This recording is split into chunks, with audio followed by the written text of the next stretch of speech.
యథావిధిగా ఆమెను జాగ్రత్తగా లైబ్రరీలోకి తీసుకెళ్లి ప్రేమగా ఆమె నుదుటిపై ముద్దు పెట్టి, బాయ్ బంగారం, రేపు నేను వచ్చి నిన్ను కలిసే వరకు ఇంట్లోనే వెయిట్ చేయి అని ఆమెను ఒకసారి గట్టిగా హక్ చేసుకుని వదిలిపెట్టి అక్కడి నుండి ఎలా వచ్చాడో అలానే వెళ్ళిపోయాడు శక్తి. అతుల్య మాత్రం షాక్లో బిగుసుకుపోయింది. అప్పటికే కాలేజ్ వదిలిపెట్టి చాలాసేపు అవుతూ ఉండడంతో ఆమె కోసం బయట వెయిట్ చేస్తున్న సంతిల్ అక్కడికి వచ్చి, అతుల్యమ్మ టైం అయింది, ఇంటికి వెళ్ళాలమ్మా అనడంతో అతని మాటలకి తేరుకున్న అతుల్య మారు మాట్లాడకుండా అతని వెంటే ఇంటికి బయలుదేరింది. ఇంటికి చేరుకున్న అతుల్యకి శక్తి మాటలు పదే పదే తన చెవుల్లో మారుమ్రోగుతుంటే పిచ్చెక్కుతున్నట్టు అనిపించింది. తన చుట్టూ అసలేం జరుగుతుందో అర్థం కాక భయంగా తలపట్టుకుని మోకాళ్లలో మొహం దాచుకుని కూర్చుంది. చాలాసేపటి వరకు అలానే ఉండిపోయింది అతుల్య. నైట్ డిన్నర్ టైంలో ఆమె కోసం డిన్నర్ తీసుకుని ఆ రూమ్లోకి వచ్చిన వల్లి గారు ఎప్పుడూ కాలేజ్ నుండి రాగానే ఫ్రెష్ అయ్యి చదవడమో లేక నిద్రపోవడమో చేసే అతుల్య ఈరోజు ఇంకా ఫ్రెష్ అవ్వకుండా ఏదో ఆలోచిస్తూ పిచ్చి చూపులు చూస్తున్న ఆమెను చూడగానే ఆవిడకి ఒక్కసారిగా భయంగా అనిపించింది. వల్లి గారు వెంటనే చేతిలో ఉన్న భోజనం ప్లేట్ పక్కన పెట్టి అతుల్య దగ్గరకు వెళ్ళి, ఏమైందిరా అతుల్య, దేని గురించి అంతగా ఆలోచిస్తున్నావు అంటూ అతుల్య భుజం మీద చెయ్యి వేయడంతో ఆమె కన్నీళ్లతో వల్లి గారిని చుట్టేసి ఆవిడ కడుపులో తలదాచుకుని మౌనంగా ఏడుస్తూనే ఉంది.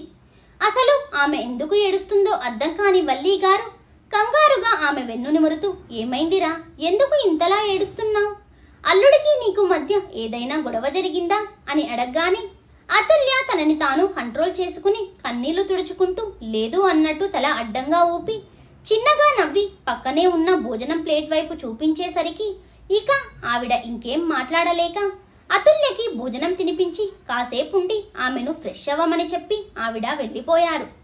ఆవిడ అలా వెళ్ళగానే అతుల్య బెడ్ మీద నుండి లేచి వెళ్ళి విండో దగ్గర కూర్చుని శక్తి మాటలను గుర్తు చేసుకుని ఈసారి బాధపడకుండా అతని మాటల్లో దాగున్న అంతరార్థాన్ని అర్థం చేసుకునే ప్రయత్నం మొదలుపెట్టింది. ఎంతసేపు ఆలోచించినా అతుల్యకి శక్తి చెప్పినట్టు అసలు నిజంగా తన చుట్టూ ఏం జరుగుతుందో అర్థం కాక బుర్ర తిరిగిపోతుంటే పొగలు గక్కుతున్న వేడి నీళ్లతో స్నానం చేసి వచ్చింది. అప్పటికి కొంచెం రిలాక్స్గా అనిపించడంతో మనసు మెదడుని ఒత్తిడికి గురిచేసే ఎలాంటి ఆలోచనలని తన దరిదాపుల్లోకి రానియకుండా వెంటనే బెడ్డెక్కేసి ప్రశాంతమైన నిద్రను ఆహ్వానించింది. ఆమెకు ఈ కొద్ది రోజుల్లో ఆ ప్రశాంతవంతమైన నిద్ర అలవాటు అయ్యింది శక్తి బిజీ కౌగిలిలో. అందుకే అర్ధరాత్రి వరకు ఎలాగో తిప్పలు పడి అప్పుడు నిద్రలోకి జారుకుంది. నైట్ లేటుగా నిద్రపోవడం వల్ల ఉదయం కాలేజ్ టైం దాటినా ఇంకా మెలకువ రాకపోవడంతో ఇంకా నిద్రపోతూనే ఉంది అతుల్య. ఆ మాన్షన్ సింహద్వారం ఒక 6 అడుగుల బుల్లెట్ లాంటి ఆజానుబాహుడు ఫార్మల్ వేర్లో స్టైల్గా కళ్ళద్దాలు పెట్టుకుంటూ సింహద్వారంలో అడుగుపెట్టాడు. అతను అక్కడ అడుగు పెట్టడం, పైన రూమ్లో మంచి నిద్రలో ఉన్న అతుల్య గుండె వేగం పెరగడం ఒకేసారి జరిగాయి. గుమ్మంలో అతన్ని చూసిన వెట్రి గారు సంతోషంగా అతనికి ఎదురెళ్ళి, రా అల్లుడు అంటూ అతన్ని సాదరంగా ఆహ్వానించి తీసుకొచ్చి హాల్లో ఉన్న సింగిల్ సీటర్లో కూర్చోమని చూపించగానే అతను దర్జాగా కూర్చుని ఏదో ఆ ఇల్లు బాగా అలవాటున్నట్టు అతుల్య రూమ్ వైపే చూస్తూ ఉండగా, వెట్రి గారు ఎలా ఉన్నావు అల్లుడు, అమ్మ ఎలా ఉన్నారు అని అడగగానే అతని చిన్న చిరునవ్వే సమాధానంగా ఇవ్వడంతో వెట్రి గారు వల్లి అంటూ వల్లి గారిని పిలిచారు. అప్పుడే అతుల్య ఇంకా నిద్ర లేవకపోవడంతో ఆమెకు ఏమైనా ఒంట్లో బాగోలేదేమో అని కంగారు పడుతూ ఆమె రూమ్కి వెళుతున్న వల్లి గారు భర్త పిలుపుకి అక్కడే ఆగిపోయి తప్పక అక్కడి నుండి వెనుతిరిగి హాల్లోకి వచ్చారు. హాల్లోకి వచ్చి ఏంటండి అంటూ అక్కడ కూర్చున్న అతన్ని చూడగానే ఆవిడ షాకింగ్గా ఇతను అని అడిగారు అప్రయత్నంగా. భార్య ప్రశ్నకి వెట్రి గారు చిన్న చిరునవ్వుతో అతుల్యకి కాబోయే భర్త, ఈ ఇంటి అల్లుడు అన్నారు దృఢంగా. భర్త నుండి ఆమె ఏమాత్రం ఊహించని మాటలు వినేసరికి ఆవిడ స్థానువై సోఫాలో దర్జాగా కూర్చున్న అతన్నే చూస్తూ ఉండిపోయారు. కానీ వెట్రి గారు అల్లుడికి చేసే మర్యాదల్లో తేడా రావడానికి వీల్లేదు అంటూ వల్లి గారిని అతని దగ్గరికి తీసుకెళ్లి ఆవిడను అతనికి పరిచయం చేశారు. దానికి అతను బదులుగా ఒక చిన్న చిరునవ్వుతో పలకరించడంతో వల్లి గారికి ఎందుకో మనసులో సంతోషంగా ఉన్నా ఈ విషయం అతుల్యకి తెలిస్తే ఏమైపోతుందో అని భయపడుతూ ఇప్పుడే వస్తాను అని కిచెన్లోకి వెళ్ళి అతని కోసం జ్యూస్ చేసి తీసుకొచ్చి ఇచ్చి అతుల్యని నిద్రలేపడానికి వెళ్లారు. అప్పటికే పెరిగిన గుండె వేగంతో కంగారుగా లేచి కూర్చున్న అతుల్యకు నిన్న శక్తి తను ఇంటికి వస్తాను అని చెప్పిన మాటలు గుర్తొచ్చి టైం చూసుకుని కంగారుగా లేచి ఫ్రెష్ అవ్వడానికి వెళ్ళిపోయింది. ఆమె అలా వెళ్ళగానే అప్పుడే ఆ రూమ్లోకి వచ్చిన వల్లి గారు అతుల్యకి విషయం చెప్దామని చాలాసేపు వెయిట్ చేశారు గాని ఇంతలో వెట్రి గారు మళ్ళీ పిలవడంతో కింద హాల్లోకి వెళ్ళిపోయారావిడ. ఆవిడ అలా వెళ్ళగానే బయటకు వచ్చిన అతుల్య రెడీ అయ్యి విండో వైపే చూస్తూ ఈ పోలీసోడు నైట్ టైం ఎలా వచ్చినా ప్రాబ్లం ఉండదు, కానీ ఈ పట్టబగలు ఎవరి కంట్లో అయినా పడితే ఏం జరుగుతుందో అని భయంతో నా గుండె ఆగిపోయేలా ఉంది. ఈ మహానుభావుడేమో ఇంకా రాలేదు, అసలేం చేస్తున్నట్టు వీడు అని తిట్టుకుంటూ విండో దగ్గరే మార్చింగ్ మొదలుపెట్టింది అతుల్య. కింద హాల్లో ఆ వచ్చిన అతనితో ఏదో సెషన్ డిస్కషన్లో ఉన్న వెట్రి తనని ఎందుకు పిలిచారో అర్థం కాక వాళ్ళ మాటలు అర్థం కానంత దూరంలోనే ఆగిపోయి ఆ ఇద్దరిని చూస్తూ ఉండిపోయారు ఆవిడ. అసలు వాళ్ళని అలా చూస్తుంటే వాళ్ళ మధ్య బంధం ఇప్పటిది ఏమాత్రం కాదు అనిపించింది ఆవిడకి. ఎప్పటి నుండో పరిచయం ఉన్న వాళ్ళలా ఆ మామ అల్లుళ్ళ సీరియస్ డిస్కషన్ చూస్తూ అసలు ఈయన ఏం చేయాలి అనుకుంటున్నారు? అతుల్య జీవితానికి సంబంధించిన ఇంత పెద్ద నిర్ణయం తన ఇష్టంతో సంబంధం లేకుండా ఈయన ఇలా ఎలా చేయగలుగుతున్నారు? ఈ విషయం కానీ అతుల్యకి తెలిస్తే ఏమైపోతుందో? దేవుడా, ఎలా అయినా నువ్వే ఈ గండం నుండి గట్టెక్కించు అనుకుంటూ ఉన్నారు.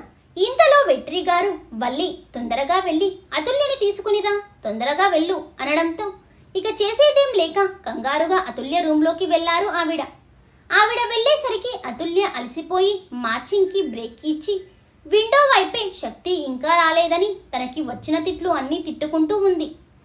అతుల్యని చూసిన మల్లి గారు అతుల్య, నిన్ను మీ చిత్తప్ప పిలుస్తున్నారు, రా తొందరగా పద అంటూ అతుల్య షాక్లో ఉండగానే ఆమెను తీసుకుని ఆవిడ బయటకు కదిలారు.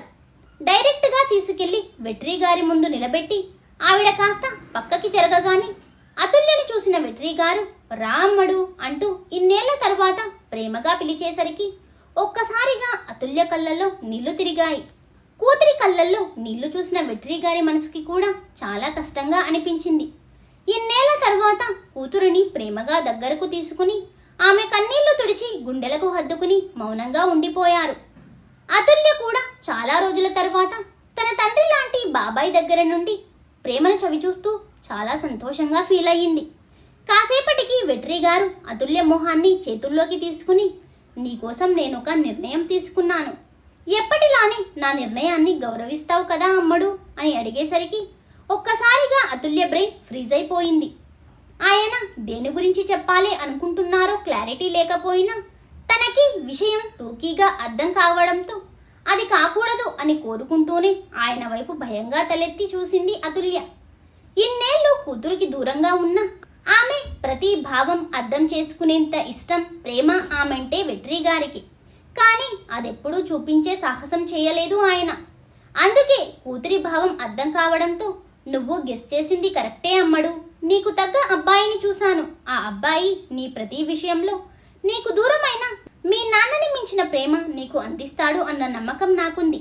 అందుకే అతన్నే ఇచ్చి నీకు పెళ్లి చేయాలి అని నిర్ణయించుకున్నాను అని ఆయన ఇంకా ఏదో చెప్పబోతుంటే అతుల్య కంగారుగా ఇల్లై చిత్తప్ప, నా మనసులో ఆల్రెడీ ఒకరు ఉన్నారు, నేను వాడిని తప్ప మరొకరిని ఊహించుకోవడానికి కూడా సిద్ధంగా లేను.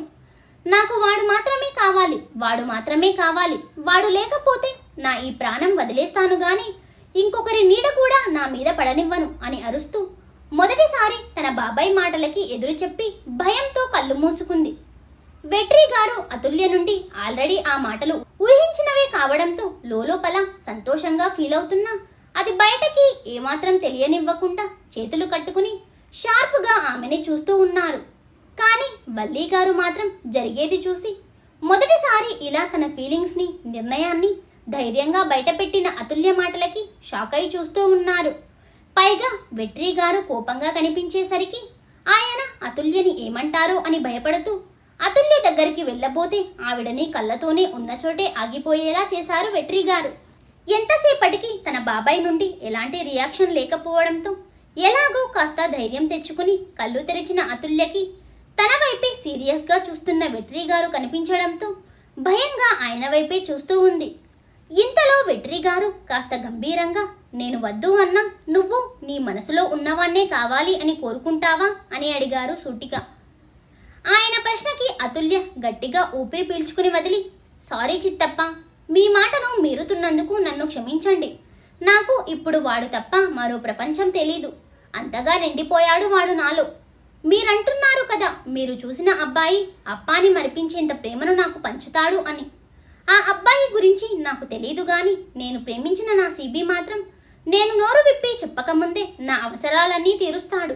నాకు ఆకలిస్తే అమ్మ అవుతాడు. నా ప్రతి విషయంలో నాకు ధైర్యాన్ని ఇస్తూ నేను కోల్పోయిన తండ్రి లాలన ఆప్యాయతను పంచుతూ తండ్రి కూడా అవుతాడు.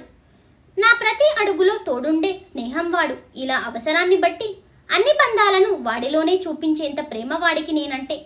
అలాంటి వాడిని అప్పా బ్రతికున్నా నా కోసం తీసుకురాలేరు చిత్తప్ప. He is the one who is only made for me అని చెప్పింది చాలా నమ్మకంగా. ఆమె మాటలకి అటు వల్లి గారికి ఇటు వెట్రి గారికి భావోద్వేగంతో కళ్ళల్లో నీళ్లు తిరిగాయి. వాళ్ళకి తెలుసు ఇన్ని రోజులు అతుల్య వాళ్ళున్నా కూడా ఒంటరిగానే బ్రతికిందని. అందుకే బాధతో ఆ ఇద్దరి కళ్ళు చెమర్చాయి. ఇంతలో అతుల్య మాటలకి చప్పట్లు కొడుతున్న శబ్దం వినిపించడంతో సింహద్వారం వైపు చూసిన అతనికి సూట్లో హుందాగా ఉన్న దస్వంత్ చప్పట్లు కొడుతూ నవ్వుతూ కనిపించాడు. అతన్ని చూడగానే అతుల్య ఇన్నేళ్ల తర్వాత చిన్నప్పుడు అతన్ని చూడగానే ఎలా అయితే ఎగ్జైట్ అయ్యేదో అచ్చం అలానే ఎగ్జైట్ అవుతూ మామా అని అరుస్తూ పరిగెడుతూ వెళ్ళి అతన్ని చుట్టేసింది. చాలా ఏళ్ల తర్వాత అతుల్యలో అల్లరి చూసిన దస్వంత్కి సంతోషంలో కళ్ళల్లో నీళ్లు తిరిగేసరికి ప్రేమగా ఆమె తల నిమురుతూ ఆమె మొహాన్ని తన దోసిలిలోకి తీసుకుని ఎపిడి ఇరికిమా అంటే తమిళ్లో ఎలా ఉన్నావమ్మా అని అడిగాడు. ఆ ప్రశ్నకి అతుల్య నీళ్లు నిండిన కళ్ళతో బావున్నాను అన్నట్టు తల ఊపడంతో దస్వంత్ చిన్న చిరునవ్వుతో ప్రేమగా ఆమె నుదుటిన ముద్దాడి ఓ హీరో ఇంగిరికే అమ్మడు అంటే నీ హీరో ఎక్కడున్నాడు అని అడిగాడు. అతని ప్రశ్నకి అతుల్య కళ్ళ ముందు శక్తి అల్లరి చూపులు మెదిలేసరికి సిగ్గుల మొగ్గ అవుతూ తలదించుకుంది. దస్వంత్ ఆమె సిగ్గుని మురిపెంగా చూస్తూ ఎన్నమ్మా సొల్లు ఏంటమ్మా చెప్పు అని అడిగాడు ఆమెను ఇంకా ఆట పట్టిస్తూ. కానీ అంతలోనే అతుల్యకి వెట్రి గారు గుర్తొచ్చి భయంగా దస్వంత్ గుండెల తన గుప్పెట్లో అతని షర్ట్ ని అతని కళ్ళల్లోకి చూసేసరికి అతను భరోసాగా ఆమె భుజం చుట్టూ చెయ్యేసి వెట్రి గారి దగ్గరకు తీసుకెళ్లి ఆయన ఎదురుగా నిలబెట్టి ఆమె చెయ్యి పట్టుకుని నువ్వు ప్రేమించిన వాడిని నీ వాణ్ణి చేసుకోవాలి అంటే నువ్వు ముందు నీ ప్రేమను నిరూపించుకోవాలి అన్నాడు. అతని మాటలకి అతుల్య ముందు షాక్ అయినా శక్తి ప్రేమ కోసం ఏం చేయడానికైనా సరే వెనకాడకూడదు అని నిర్ణయించుకుని నా సిబి ప్రేమ కోసం నేను ఏం చేయడానికైనా రెడీ మామా అని చెప్పింది దృఢంగా. ఆమె మాటలకి దస్వంత్ వెట్రి గార్ల సంతోషం అంతా ఇంతా కాదు. ఒకరిని ఒకరు చూసుకుని చాలా సంతోషపడుతున్నారు. కానీ అంతలోనే వాళ్ళని వాళ్ళు కంట్రోల్ చేసుకుని కాస్త నార్మల్గా అతుల్య ఏం చేయాలో చెప్పేసరికి ఆమెకి చాలా గట్టి షాకే తగిలింది. ఆ షాక్లోనే బిగుసుకుపోయిన ఆమె నుండి ఎలాంటి రెస్పాన్స్ రాకపోవడంతో ఆమె ఎక్కడ వెనకడుగు వేస్తుందో అని దస్వంత్ వెట్రి గారికి లోపల భయంగా ఉన్నా అది బయటకు తెలియనివ్వకుండా అమ్మడు అంటూ ఇద్దరూ ఒకేసారి ఆమెను కదిపేసరికి తేరుకుని ఇద్దరిని భయంగా చూస్తూ అసలు మీరు చెబుతున్న దానికి నా ప్రేమకు సంబంధం ఏంటి? ఎందుకు నా ప్రేమకు ఇలాంటి కండిషన్ పెట్టి నన్ను ఇబ్బంది పెడుతున్నారు అని అడిగింది బాధగా. వాళ్ళు చెప్పింది అతుల్య చెవిలో పదే పదే మారుమ్రోగుతుంటే ఆమె మెదడు నువ్వు ఆ పని చేయలేవు అని చెబుతున్నా ఆమె మనసు మాత్రం ఆ పని నువ్వు మాత్రమే చేయగలవు, ఆ హక్కు బాధ్యత నీకు మాత్రమే ఉన్నాయి అని చెబుతుంది. కానీ అతుల్యకి ధైర్యం సరిపోవడం లేదు. ఇన్నేళ్ల తరువాత శక్తి ఇచ్చిన ధైర్యంతో మనసు విప్పి అయితే మాట్లాడగలుగుతుంది గాని ఆమెకు చిన్నప్పుడు ఉన్న ధైర్యం తెగింపు ఇప్పుడు లేవు. అందుకే అంత భయపడుతూ సంకోచిస్తుంది.